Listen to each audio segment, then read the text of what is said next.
had a bedroom that had its own little laboratory. It had like a little side table with microscope and electronic equipment and things that I begged, steal and borrowed from school.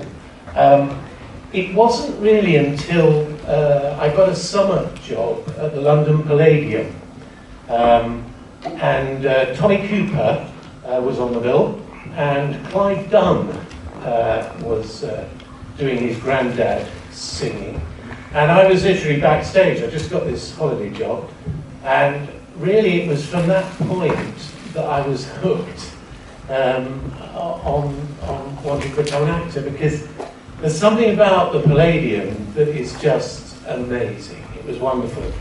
And I had the opportunity to interact with, great stars like Tommy Cooper, and Anita Harris was there singing, and I just got involved in the whole thing. My favourite point of the show, he would come down, this is Tommy Cooper, and there was a set on stage with 2 windows, and he'd spend about 3 minutes just folding a paper plane, and eventually he'd look at it and go, oh, and he'd open the window and he'd throw it out. And he'd close the window. And at the end of his run of about half an hour, he'd go, oh, he'd open that window and the paper plane would come out through the opposite window. And I was the one that threw the paper plane, and I've never ever forgotten that. And it was really from that point that I got really interested in the idea of being an actor, and went to the Arts Theatre in London, which was a children's theatre, children's audience, and was, I didn't go to a drama school. I just learnt on the job, really, for 2 years, and that's how I started. And it was at the children's theatre you were inspired by the artistic director there to study the Stanislavski approach, which is what your dad did as well. Yeah, that's a really good question, actually. It's my father believed really in working from the inside out. That was obtaining the emotion of a performance before you thought about your physical moves and how you should look, because the emotion should actually affect the way you look and what you do, and that's essentially what Stanislavski is. And so the artistic director, Matterlock Gibbs, was of the same mind. And of course, both David and I went to this particular theatre. David went 5 years before me, that's my brother, and I did 2 years there, and essentially learnt how to act through the Stanislavski idea.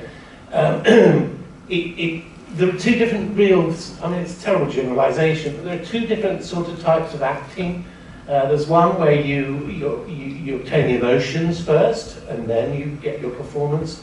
And then there's another that I call sort of mirror acting, where you look at yourself physically and get the right looks, and then feel the emotion. It's just the opposite way of doing it. There's no right or wrong way. But both Dad, my brother, and I work that way. Did your dad and David inspire you to want to become an actor? Yeah, certainly Dad did at the beginning. He was wonderfully supportive. He'd always phone me up, especially at the beginning, when you're a little bit insecure and you're not quite sure whether you should be doing it or being a scientist. Yeah, he would always phone up and say, you were brilliant. He'd tell you when you weren't as good as you should have been. He didn't, it wasn't just a dad thing. It wasn't, oh, you're wonderful, darling, It was, he was very good at generally giving good notes, as it were. David? Not particularly, no. I mean, luckily, we weren't in much competition because David sort of took the stage world, and I went into the TV and film one. And it wasn't a choice, it was just what happened, A lot of actors say, oh, I directed myself there. You don't. You just take the jobs that come along your agent gives you, And that's what happened, really. And I was pleased because I was a bit of Dad's, his thoughts about stage. He'd always say, you know, acting in the evening was like shouting, all that shouting in the evening. And he preferred the subtler approach, where you could see the eyes and you could see the mouth, and it was much subtler. I'm not saying anyone's better than the other, but I preferred the subtler kind of performance. Acting runs in the family across the generation with Sam Troughton and Harry Melling. Have you got to perform alongside them, or David? Sorry? Have you got to perform alongside any of the family, or David? I've got to perform with David. Funny enough, we were on stage together, having said I didn't do any stage. Yeah, I played his brother-in-law, which is a bit weird, in a production in Leeds, actually, which was fun. I also performed with Dad on a series called Angels. Some of you may remember that. It was a sort of like Casualty, only with nurses. And you were father and son on screen. Yes, as well. indeed, that's right. I was a father, a son of a very dominant father who kept telling me what to do, a real control freak. Yeah, it was really interesting. It was an interesting insight into Dad, really, because I'd never seen him rehearse, or I'd never seen him, you know, that creative process he went through. And I was quite interested to see the fact that he actually, he would give 100% in everything he did. You know, a lot of actors will wing it, we call it, will rehearse it, they won't give the full performance until the night. But Dad had this need to give 100% every single time, regardless of what it was. It could have been a technical run, it could have been a dress rehearsal, it could be an ordinary rehearsal in rehearsal studios. But he had this 100% thing he had to do. And he came, I think, with a prepared performance, because that's the only way I could have done that. Absolutely exhausting kind of way to work. That's what I was surprised at. And the nervous energy he had as well, extraordinary. He had this wonderful twitch. I don't know whether anybody's seen it, especially in his later years. He had this sort of gentle kind of twitch he had, a nervous twitch, which mesmerized people. You know, it focused him so much. It was amazing. So yes, it was a great experience, and I learned an awful lot just watching him rehearse. And from that point on, I sort of tried to copy what he did. I tried to give, you know, at least in the dress rehearsal and the technical, give 100% the performance. So you were ready, as it were, for the final one. Yeah, absolutely. Acting was very much part of your dad's being, like the very fibre of him. He had to act. Did you feel the same? No. No. He was addicted to acting. He really needed to act. It was like a lifeblood to him. If he hadn't done a job for like a week, he'd be phoning me up or David and saying, I've been out of work for a week, what am I going to do? What am I going to do? And I go, you know, we both go, well look, we've been out for 6 months, you know. Oh, nice, give it a rest, you know. So he was very proactive as well. He'd always, in those days, you could knock on the doors of directors at the BBC and say, bang, bang, you know, oh, anything this week, you know, is there a part in, I don't know, Robin Hood or, you know, whatever. And they go, oh yes, Pat, that's right. And they draw him in, they give him the script, and he played these little parts. He was a great believer also in taking every single part he was offered. He would never refuse anything at all. He was a great believer in that. Even if it meant, you know, not being able to do something else and he'd agree to do it. So, yeah. He worked so hard. Would you say he was a bit of a perfectionist? I'm not sure he was a perfectionist. and I don't think he would admit that to himself. I'm not really sure. It looked like when he was rehearsing, when he did anything else as well, you know, any other task that he had to do, that he had to get it right. But I don't think he was worried about doing it absolutely perfectly. He tried to get it as close as possible. And I think that sort of sums up, you know, his acting life. Yeah. You later went on to, you spoke about this a little bit earlier, but you went on to work with one of my comedy heroes, Rick Mail, in the New Statesman. What was that experience like working with him? Yeah, I mean, working with Rick Mail was probably the best experience, probably, of my acting life.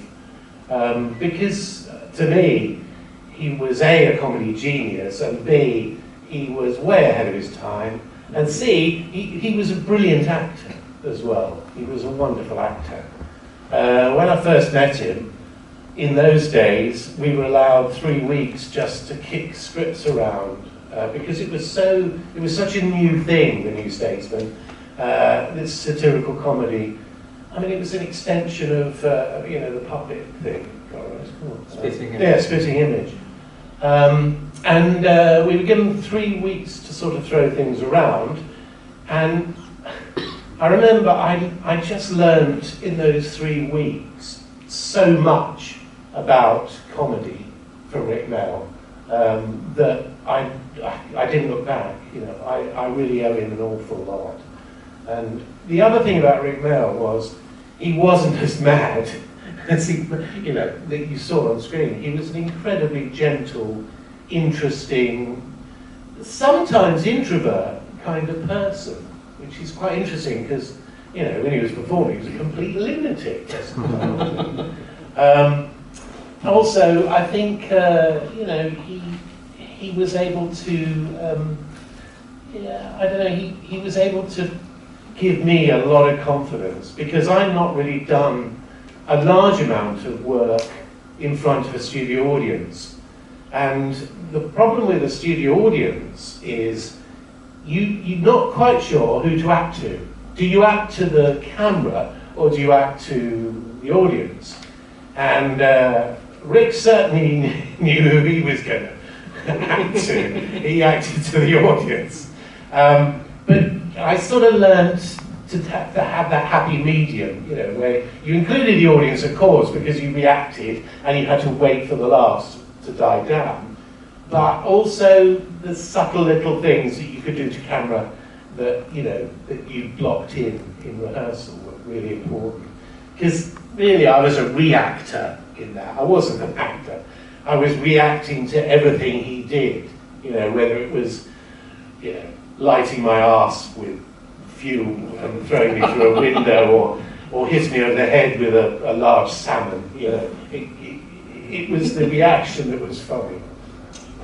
The Doctor Who legends Geoffrey Sachs and Graham Harper directed The New Statesman. What are your memories of working with them? Yeah, I mean, Graham I knew before that as a first assistant, and it was a great. I mean, you know, there was no breaking down how you're going to direct. I knew exactly how I was going to do it. Geoffrey Sachs was on the original series. I can't remember. I think he did 2, didn't he, or 3? 2. And Geoffrey was one of the a very interesting director, because he'd say what he saw. For instance, there was one scene where I was weeping over the grave of Rick, who had died, supposedly, and we were at his funeral, and I was there, and the director said, "Oh, can you cry a little bit?" And I started doing this sort of comedy, like this, and the director came on and went, "You're not going to do it like that, are you, Michael?" And in the end, I did actually bring him down a bit. But he was a brilliant director. His thing was most wonderful. He made wonderful pictures. He did fantastic shots. And he's remained a really good friend up till now. He's great man. Of that. It's a really interesting process as well. We come across The process? Yeah. What, of the rehearsal period? Yeah. Yeah, I mean, it was interesting because the news was changing all the time and it had to be topical. So you'd rehearse one script, you know, and you'd get it perfected, and then Lawrence and Morris, the writers, would come in with a day to go and go, actually, we've decided not to do this script, we're going to do another one because it's topical, it's in the news. And so you'd learn that one, and then you get up to Leeds after a long drive, go into Yorkshire, Lawrence and Morris would come bounding up to you and go, hey, forget that script, we got this one, and this is even funnier, because it's all about what's happening in the news today. And so it was constantly changing. A bit like Drop the Dead Donkey, I'm sure it was very similar. And yeah, it was scary at times, to be honest. But most of the time, it was Rick that bore the front, really, because he was the one, you know, delivering most of the political jokes. I was generally just, you know, a whipping boy, as it were. Having acted across stage, screen and audio, is there a medium you prefer or find one more challenging than the other? I do like television. I do like that process of perfecting the close-up and getting the right emotions over. But having said that, I really enjoy audio, and I always have done. I've worked a lot in radio. I was at the radio rep, BBC Radio Rep for a while. Oh wow. And I really enjoyed doing that, yeah. It's a process which is interesting because if you think about it, radio or audio, it does have pictures, but it's in your mind, and it's only in your mind. It's not in anyone else's. So every single image that you create when you listen to radio or an audio, a Big Finish audio, it's your own personal picture, which I find absolutely fascinating because everybody's got a different picture, which is extraordinary. And that's, I think, the part I really like about it.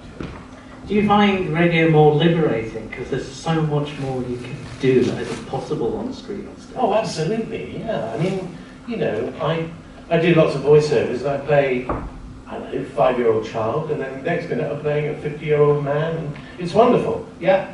The variety of characters you can play on audio are huge. They really are. I'm not sure I can play a 5-year-old child now, but maybe a 12-year-old. I do a lot of voiceovers, and I get away with it, so. Moving on to a certain sci-fi show, Doctor Who has been a huge part of your life, yeah, and the gift that keeps on giving. What was it like to have Doctor Who as your dad? Yeah, I mean, that's a question that I answer a lot, and all I can say is, think of yourself as a 12-year-old going to school, and we were down in Cornwall on holiday actually, and Dad was over in Ireland filming something called Viking Queen, which was a movie, and he phoned up, and this little village we were staying at in Cornwall there were no phones, it just had a booth, and he always phoned this number, and we were waiting outside the telephone box, waiting for his call, you know, in the evening. And one evening he phoned up and said, the strangest thing happened to me. Somebody phoned me up and said they want me to play Doctor Who. And he thought it was a joke. He thought someone was winding him up, which is a bit strange. I said, are you kidding? That's fantastic. What really good news. And he said, oh, don't get too excited, you know, because it's probably, you know, one of my mates having a wind-up. And the next day, the phone rang again, and Dad said, you know, it's true, they want me to play Doctor Who. And I said, well, go, do it, definitely do it, you know. It would be fantastic. And he'd go, oh, I don't know. And then the next day, and finally, I think when they'd offered him the right amount of money, probably, he said yes. And yeah, it was fantastic. Going to school with your dad as Doctor Who, boy, you know, if you didn't have any friends then, you certainly had a few, you know, later. And I remember also getting him to sign a lot of postcards and having a sort of, you know, going in and saying, yeah, no, it'll cost you 2 pence. And I get quite a lot of money out of it. So. After he left Doctor Who, do you remember helping persuade your dad to return to do the Three Doctors, which began a lifelong friendship with John Pertwee after a bumpy start? Yeah, he was, it's extraordinary, because whenever I talked to him about that, he always said he was terrified of being typecast. He had this real problem about being typecast. And, you know, I don't know where it came from, because he was such a well-established actor before Doctor Who, you know, like William Hartnell. William Hartnell was huge, and Dad had been in television for goodness knows how long. I mean, he started in television, essentially, when the cameras were like cardboard boxes on tripods, you know, and it was very early days, and he was lucky because he took to it really, really quickly, and was able to adapt to this, as I say, this smaller kind of acting. A lot of actors, they couldn't do that. But yes, what was the question? You've got it too. Persuading him to come back and do the Three Doctors. Persuading, yeah, absolutely, yeah. And that was, basically, he was terrified of being typecast. So I basically said, don't be so stupid. The minute you left Doctor Who, you know, a week later, you were in a major drama series for the BBC, you know, about Henry VIII. And so, you know, he eventually settled down. He also said he was terrified of having forgotten how he played it as well. I said, oh, it'll come back. And so he did do it. I think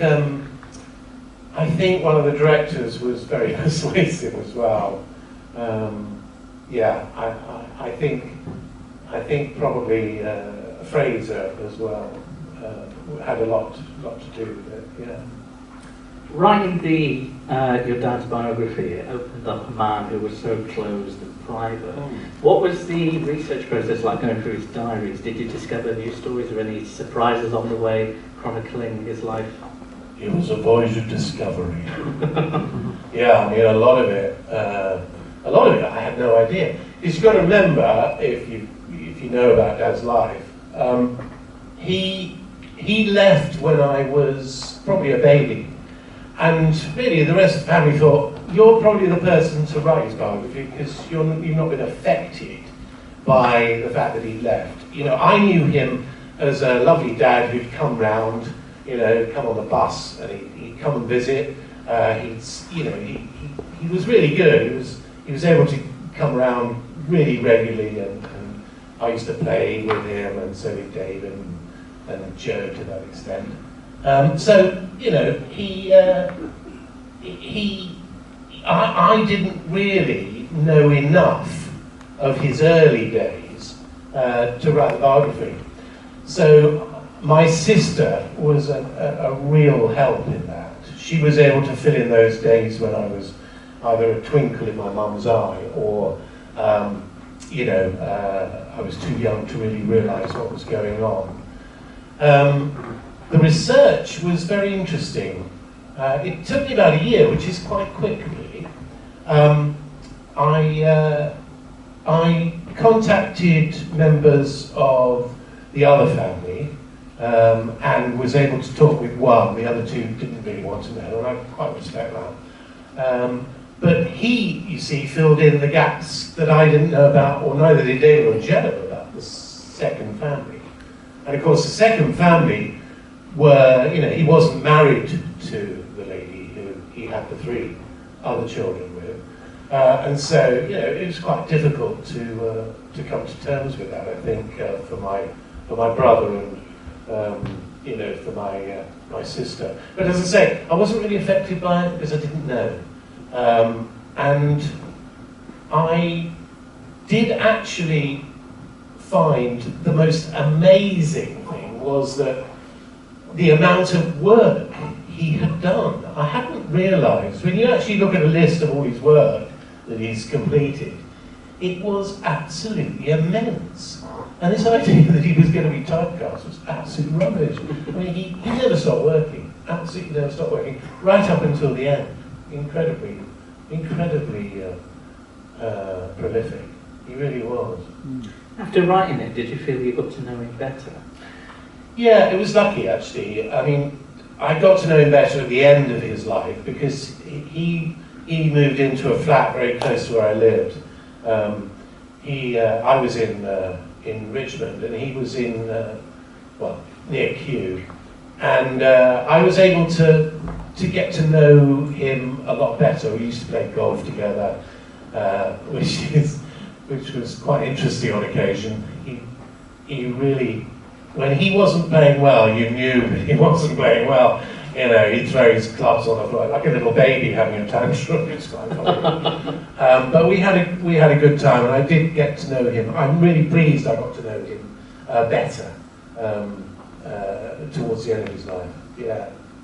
During the audiobook, you captured Pat's voice so well. Did that help you in some way prepare for the role of the second Doctor?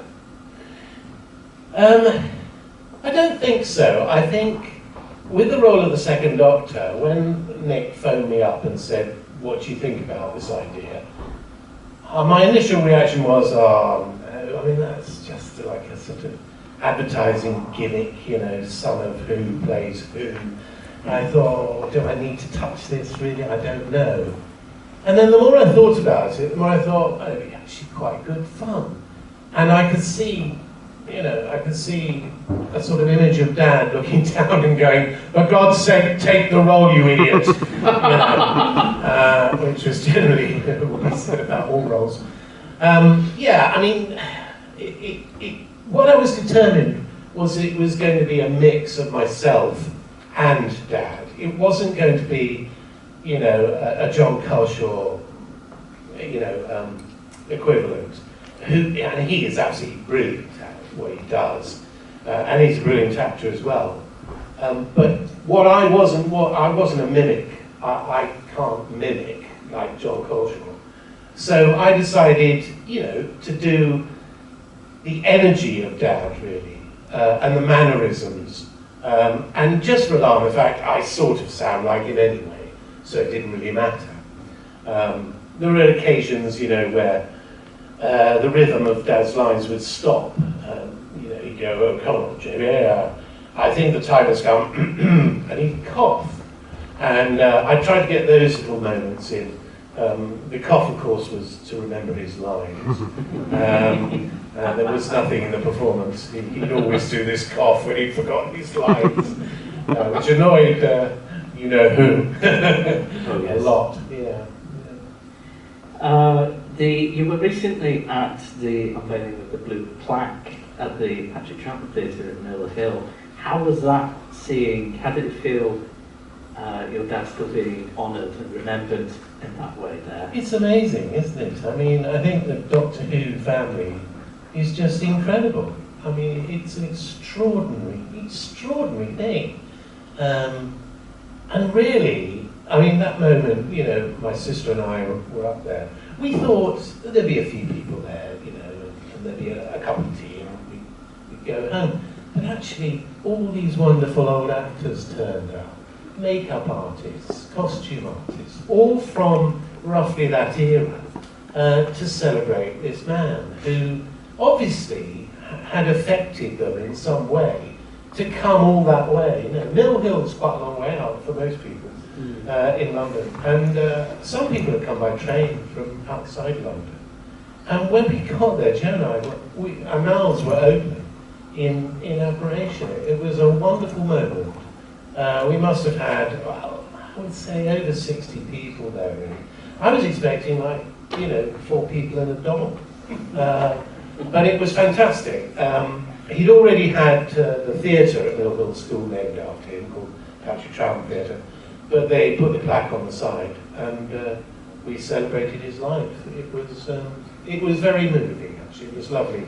And I'm sure he was looking down going, what's the last thing he would probably wanted? But tough. That's wonderful.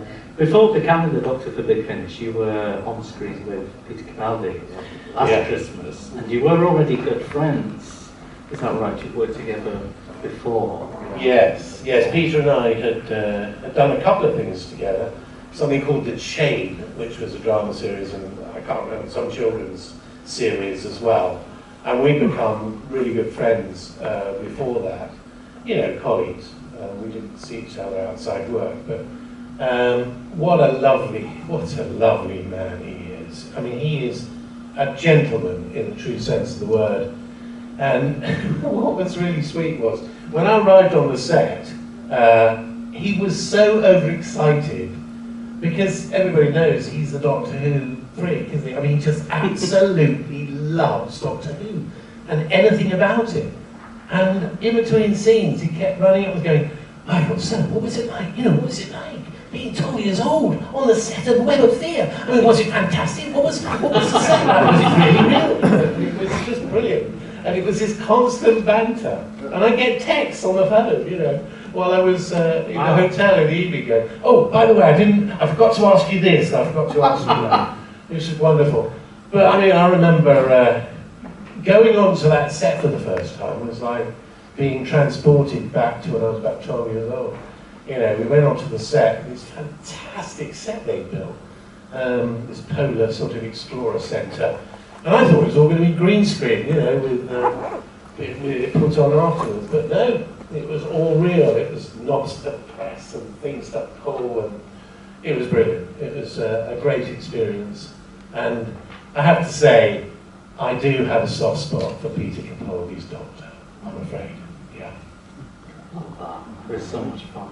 Your dad ensured the continuation of Doctor Who. Without him, we wouldn't be here today. How does it feel carrying on his legacy and stepping into his shoes? I think it's very exciting because the feedback that I've had over the Doctor and today as well, I mean, it's really lovely to hear that I'm on the right lines with, you know, trying to produce what Dad was as a Doctor. It's such a great feeling. And yeah, I mean, I think he would have encouraged me to do it if he was alive. What do you think he'd say? I think he'd say, first of all, how much are you getting paid? That's generally what he'd say. The second thing was, how large is the part? And the third thing would be, do it if you're going to enjoy it. And that's, I think, what comes over in Dad's performances, all his performances. This wonderful sort of enthusiastic focus on the characters that he produced. You know, you think of the Omen, what a great character. He's only in it for 10 minutes. Everybody says, Patrick Troughton, the Omen. They don't go, oh, you know, what happened, what was the story? They go, Patrick Troughton, the Omen, what a great death. You know, and that's the strength of Dad. You know, he was able to produce these unbelievably real characters that everybody empathised with. And, you know, we applaud him for that. And to be honest, I agree with you. You know, if he hadn't been such a brilliant character actor and been able to create such a different character to Bill, you know, and stood his ground while all the directors and producers were saying, oh no, I think we ought to make it more like, you know, you've got to have some kind of connection. He said, no, it's got to be different. This idea of regeneration would never, ever have taken on. And we really, you know, we really should be thankful for his brilliance. He really was a good actor. Yeah. Were you nervous about playing the Doctor? You know, I was to begin with. The first few scenes, I was like a little kid, you know, in the studio. But Nick was very good, because I think he realised, you know, the pressure was on. And I calmed down after that. I was absolutely fine, you know, back to normal. I'm lucky, because I had a home studio, so I'm able to just lie in bed and the booth comes down. Never home studio, so yeah, it makes a difference. It's quite small, and so the energy does get dissipated. It gets so hot I can hardly breathe, so I have to vent it every now and again. But yeah. You've been able to face classic monsters like the Daleks and Katie Manning's Ice Warrior. Does it feel like there's a strong sense of nostalgia and recreating that era, but exploring new territories? Yeah, I mean, correct me if I'm wrong, but I think a lot of the monsters appeared during Dad's, Dad's era. I mean, a lot of them were invented during that period. And yes, it does. It's especially Ice Warriors. I played an Ice Warrior in a Big Finish. Oh yes, was that the first one? Lord of the Dead. Not my first, but I think one of them. Yeah.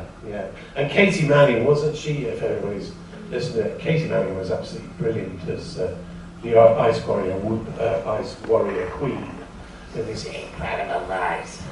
Of course, she was a pin-up in mine when I was 14. Was she? And I told her so when I met her. Did you? Yeah. What was her reaction? She laughed. Yeah, it's funny, isn't it? Yeah. It's because David was in, he was in an episode with it, wasn't he? Yes. Yeah, four episodes. Yeah, Peladon. Yeah. And of course, David played the second Doctor as well for the Nest Cottage. Indeed, yeah. Do you find you pick up? Not as good as me. No, he's very good as well. I mean, you can't fail to be really, because you've got that kind of voice, hello Jamie. Oh, come on, and it's all. It comes out automatic. Yeah, no, he's good at it as well. How's it been being reunited with Fraser? Because you've known him since you were 12. Yeah, 12 years old I met him. In shorts I was, in those days, boys of 12 wear shorts. And I was on the set of Web of Fear, and I was really in awe of him. I mean, he was a hero of mine, he was wonderful.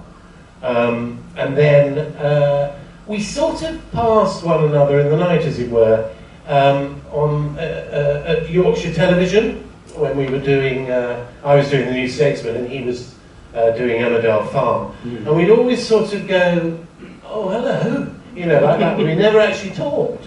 And we never met in the cafeteria for some reason, I don't know why. But the next time I met him was in 2012 at a convention in Newcastle. And it was really strange, actually, because we felt as if we knew one another, but we didn't really. Since then, of course, we've become incredibly good friends, and he's a wonderful man.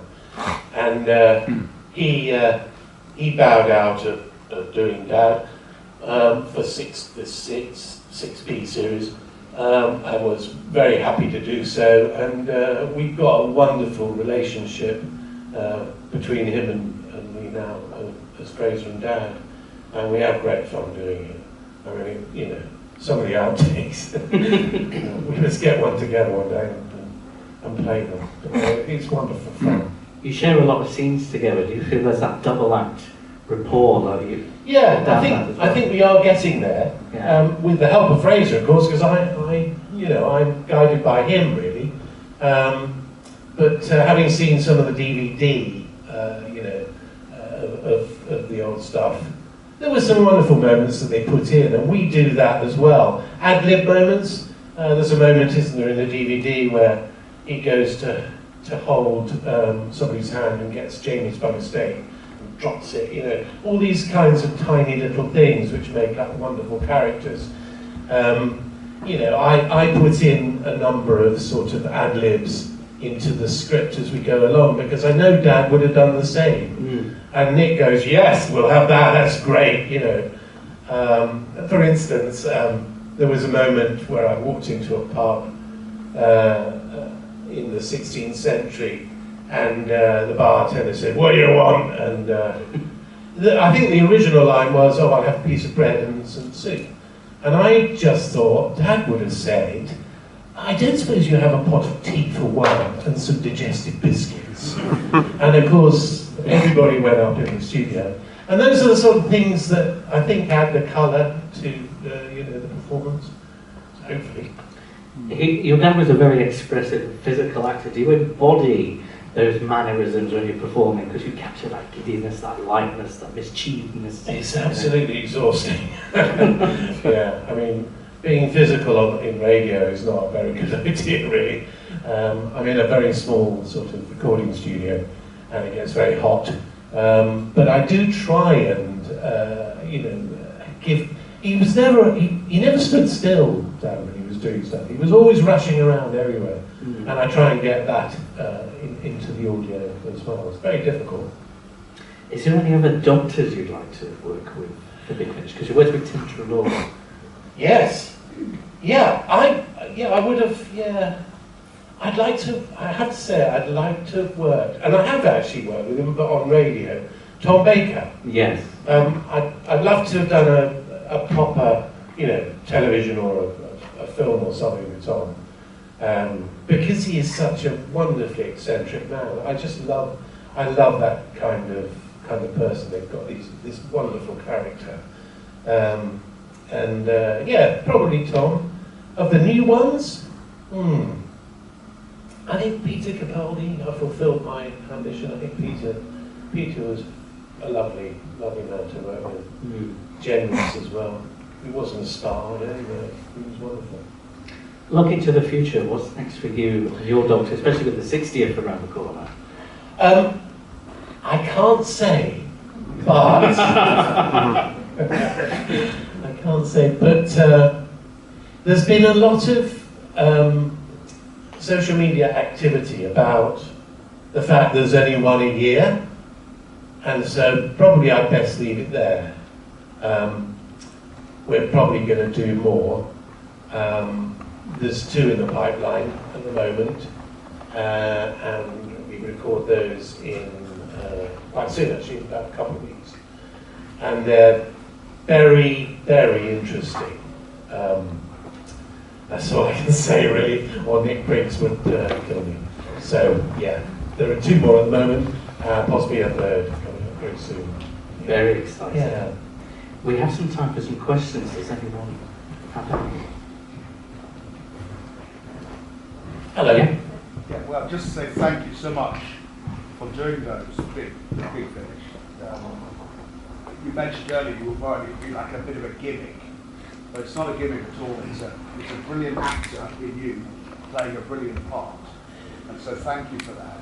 Oh, that's I'm just very interested kind. to know. I know it sounds a strange question, but being so, of course, connected with the art and with the family, did you actually sort of review DVDs and look at the character again? Do you know, I did. Yeah. I did.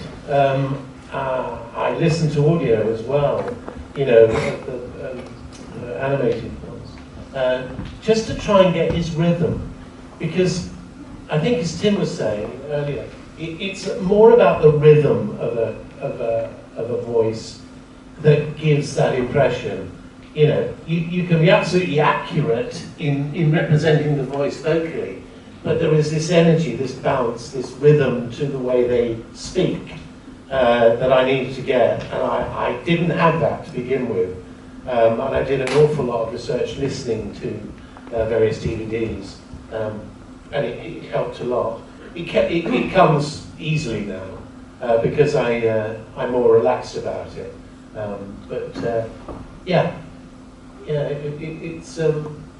It's an interesting area, that rhythm of voice. It's really, really excellent, and if anyone hasn't heard it, they really should. It's excellent. Thank you so much. I'll hear you later. Does anyone have any more questions? Yeah. Yes. In the recent big finishes, you've been having many great scenes with Emma Noakes, who plays Raven. What's it been like working with Emma? Scary. She has got a scary voice, hasn't she? Wow. Yeah, I mean, Emma Noakes, she is, and we don't really know who she is, let's be honest. And I don't think I do either at the moment. No, she's got this wonderful delivery. And in the ones coming up, it's going to be quite interesting what develops. Yeah, she's a great actress, and we're quite serious when we do the scenes. Actually, there's not so much mucking around, as with Fraser, and we're a lot more focused on it. And I think also she gives me the ability to take the Doctor slightly further, because we're in 6B. It's a different era, really. And what was lovely was I was able to go a little bit further, I think, than Dad, and put a bit of aggression in the Doctor, which I just a touch, because he was always so nice, wasn't he? But I think with this lady, I think it pushes him over the edge. And he hates not being in control of that TARDIS. That is the one thing he can't. But the joke is, of course, he never was. But having someone else controlling him, I think that is something that really annoys him. We've got time for one more. Okay. Yeah. I have to say the New Statesman was kind of a groundbreaking program. I thought you were absolutely fantastic in it. And some episodes I know verbatim. I would love to know, are there any other particular memories of instances in episodes that you remember? Yeah, I mean, that was a pretty happy time. A bit like Dad says, Doctor Who is a happy time in his life. I think the New Statesman, that 10 years that we did it, was a very happy time. I think probably the real funny moment, I think, sticks in my mind is the culmination of all these terrible things he'd do to me. And eventually, I think the worst one was he got some lighter fuel, he poured it over my bottom, he lit it, he then picked me up by the braces and threw me through the window of the House of Commons. And that moment, it lives in my memory. The other one is where I'm caught. The other one is where I'm caught actually having an affair with his wife. But she set it up with him. And I think that's a wonderful scene. One of my favourite scenes where she's coming on to me and I'm falling for it. She says you remind me of Warren Beatty. He says, oh really, what, the man who plays Afghanis on television? Brilliant writing, isn't it? Absolutely brilliant writing. Yeah. I mean, I do have to say, Morrison, they were brilliant writers. If a little, annoying the fact they changed their scripts all the time, but they were superb. They had wonderful one-liners. No, thank you very much. Thank you. For Piers left to do. That's their problem. I was hoping you'd do the voice for some point.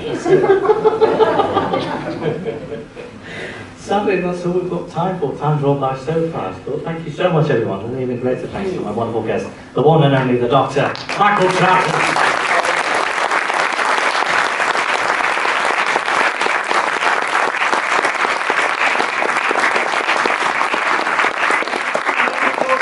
Interviewer Ashley Gregory. Yay!